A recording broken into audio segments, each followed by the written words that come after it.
What's going on YouTube? WeskerGriff coming back with a mail day recap video. Got a couple things to go over in this video, guys. Got TTM success, got a massive addition for the Game of Thrones collection, and some huge news in regard to my Game of Thrones collection. And also got a little package from Ricky Russo. He sent me a little care package. So I think I'll start there first. I'll show off Ricky's package first. He put "It's Party Time, Cracking Packs, Ricky Russo." And he sent me some really nice prospects, some nice Bowman Chrome, and some really nice shine. The first card here is Dansby Swanson for the Atlanta Braves. It's like a gold insert. They're not numbered. I think there's like a subset within Bowman's Best of the different color variations. But you got Dansby Swanson there, gold. You got a nice Trey Turner green rookie card. You got a really nice J.P. Crawford for the Phillies PC. It's a greenish card as well, green insert. Then we got Joey Rickard out of Topps Chrome. Nice rookie card. Then I believe this is some type of short print, maybe like a nickname short print from Donruss. It says Rhino there, but it's Ryan Sandberg. So don't know too much about the Donruss product, maybe like their inserts or their short prints. But something tells me this might be a short print. Then next we got this really cool mirror image of Jacoby Ellsbury and Mickey Moniak.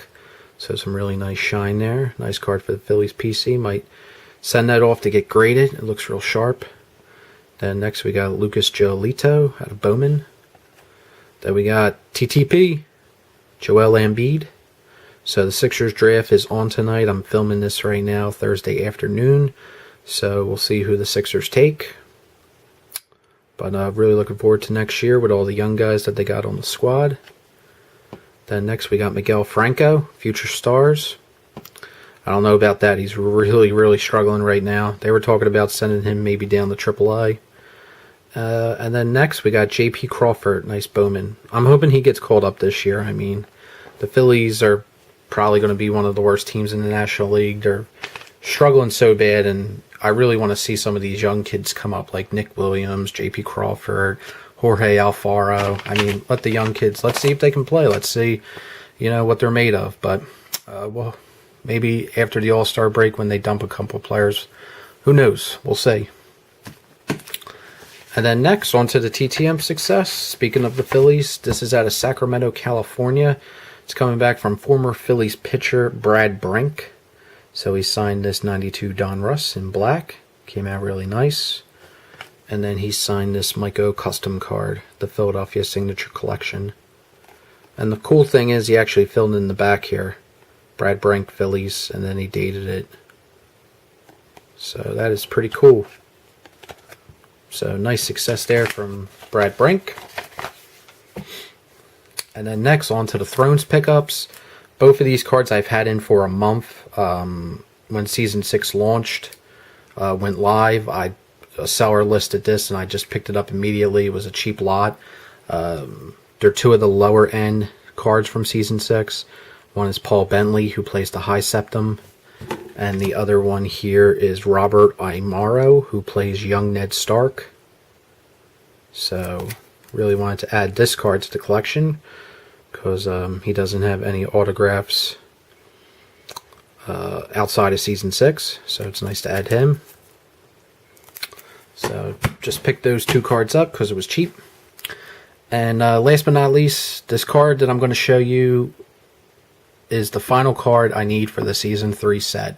So I've been collecting the Game of Thrones cards since 2015, and the first card I ever bought that started off this entire collection was a Season 3 card. So after a couple years, I'm finally able to complete the entire Season 3 set.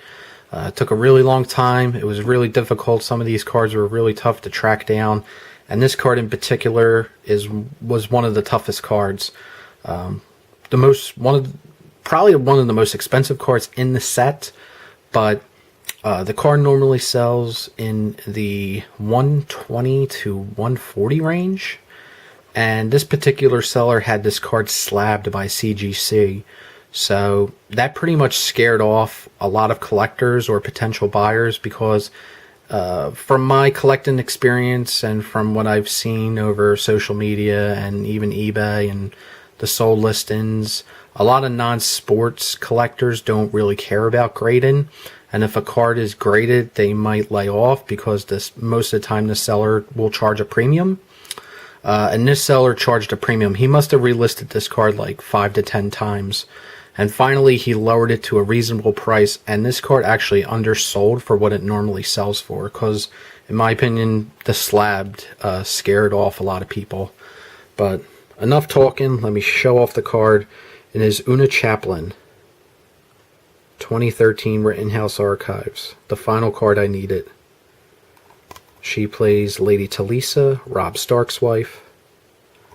And this card was very difficult to get, but I got an incredible deal on it. Only paid $100 shipped, and I'm extremely happy about that.